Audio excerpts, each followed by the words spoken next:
বোকাজান মহকুমা বালিপথাৰ বানচাই গাঁৱত মাইক চুমফাই উৎসৱ পালন।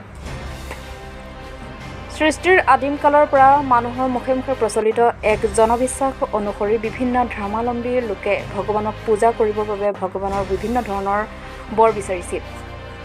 সেই অনুসৰি বৌদ্ধ ধৰ্মাৱলম্বী লোকসকলে ভগৱানক পূজা কৰিবৰ বাবে বৰ বিচৰাত ভগৱানে তেওঁলোকক মাইক চুমফাই অৰ্থাৎ মাঘী পূৰ্ণিমা পালন কৰিবলৈ নিৰ্দেশ দিছিল।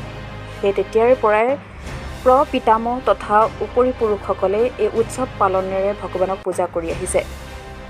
বিশ্বৰ সমগ্ৰ দেশতে বসবাস কৰা বৌদ্ধ ধৰ্মাৱলম্বী লোকে মাঘী পূৰ্ণিমাৰ লগতে সংগতি ৰাখি মাইক চুমফাই উৎসৱ পালন কৰি আহিছে আৰু সমসাময়িকভাৱে আজি বোকাজানৰ বালিপথাৰ বানচাই গাঁৱতো বৌদ্ধ ধৰ্মাৱলম্বী ছিয়াম জনগোষ্ঠীৰ লোকসকলেও মাঘ মাহৰ পূৰ্ণিমাত মাইক চুমফাই উৎসৱ পালন কৰে। আনহাতে মাইক চুমফাই হ'ল এটা বাঁহ কাঠেৰে সাজি উলিওৱা এটা মেজি। এই মেজিৰ তলতে বৌদ্ধ ধৰ্মগুৰু চাওচাৰা অৰ্থাৎ ভ্ৰান্তে ধৰ্মগুৰুসকলে ফুল নৈবেদ্য আৰু ধূপ ধূনা মম জ্বলাই গৌতম বুদ্ধক পূজা অৰ্চনা কৰাৰ লগতে ভগৱানক বন্দনা কৰে। এই পূজা অৰ্চনাৰ পাছতে বৌদ্ধ ধৰ্মাৱলম্বী লোকসকলে বিভিন্ন ধৰণৰ দেৱবাদ্য বজাই আনন্দ কৰাৰ পাছতেই নিশালৈ সকলোৱে মিলি হাওয়াক অৰ্থাৎ ভাতৰ লগতে তিল আৰু মাটি দালি মিশ্ৰিত এক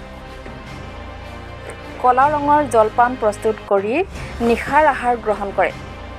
আনহাতে সূৰ্যোদয়ৰ পূৰ্বে গাঁৱৰ ডেকা ল'ৰাসকলে একগোট হৈ ৰাইজে সাজি উলিওৱা মাইক চুমফাই দাহন কৰে। বৌদ্ধ ধৰ্মাৱলম্বী লোকসকলৰ জনমানসত মাইক চুমফাই দাহন কৰাৰ পাছতে জাৰৰ দিনৰ অন্ত পৰে বুলি প্ৰচলিত। এই মেজি দাহনৰ পিছতে লক্ষণীয়ভাৱে কাইলৈ নিশা 12 বজালৈকে বৌদ্ধ ধৰ্মাৱলম্বী জ্যেষ্ঠসকলে সকলো ধৰণৰ কাম কাজৰ পৰা বিৰত থাকে বুলি বানচাই বৌদ্ধ মন্দিৰৰ ধৰ্মগুৰু অৰ্থাৎ ভ্ৰান্তেগৰাকীয়ে জানিবলৈ দিয়ে। বোকাজানৰ পৰা আনন্দ টেৰাং ৰিপৰ্ট।